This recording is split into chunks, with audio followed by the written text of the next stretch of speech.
Have you ever faced the frustration of dealing with type errors in your JavaScript code? If so, you're not alone. Today, we're diving into a common issue in ES6 projects and exploring how to implement custom type definitions to make your code more robust. I completely understand how challenging it can be to manage a large Node.js project without strong typing. It can lead to runtime errors that are hard to track down, especially when dealing with complex object structures.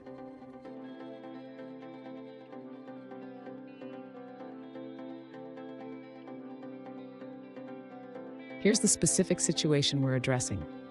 One user asked if it's possible to create a custom type definition for a specific object in their ES6 project. They mentioned that their project is large, uses Babel for transpilation, and is deployed as AWS Lambdas. Sound familiar? Let's explore this together. So what's the issue here? JavaScript is not strongly typed, which means mistakes can slip through until runtime. This can lead to confusion, especially when object fields are misnamed or misused. Let's break down how we can tackle this problem. And stick around. I have a great solution at the end that will not only help you with type definitions, but also improve your overall code quality. To begin addressing the user's issue, we can create a TypeScript definition file. This file will allow us to define the structure of the specific object type used throughout the project.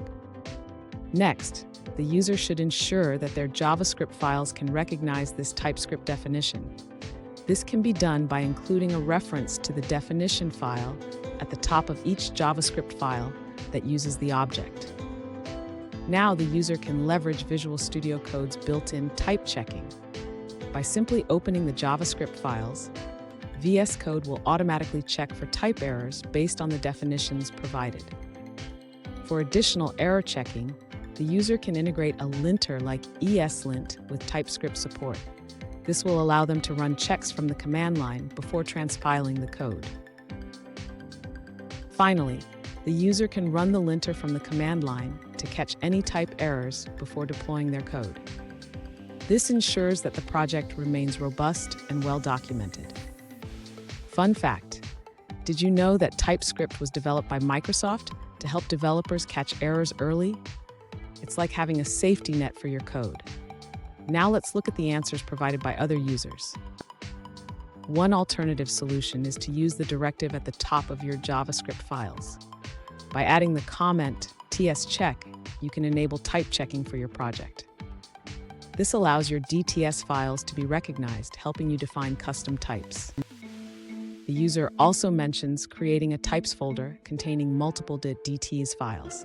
This setup works seamlessly without needing to explicitly set the tscheck directive in every file. That's all on that answer. Let's take a look at another one. One alternative approach is to consider using TypeScript instead of JavaScript. The user points out that while you can't strongly type in JavaScript, TypeScript allows for strong typing. They suggest checking out a specific resource for guidance on using TypeScript in a Node.js environment. Here's the key takeaway. Implementing strong typing in your project can save you from countless headaches down the line. It's worth the effort. And there you have it. By using TypeScript and JSDoc, you can create a more robust and well-documented code base. If you found this video helpful, please subscribe for more tips and tricks on improving your coding practices.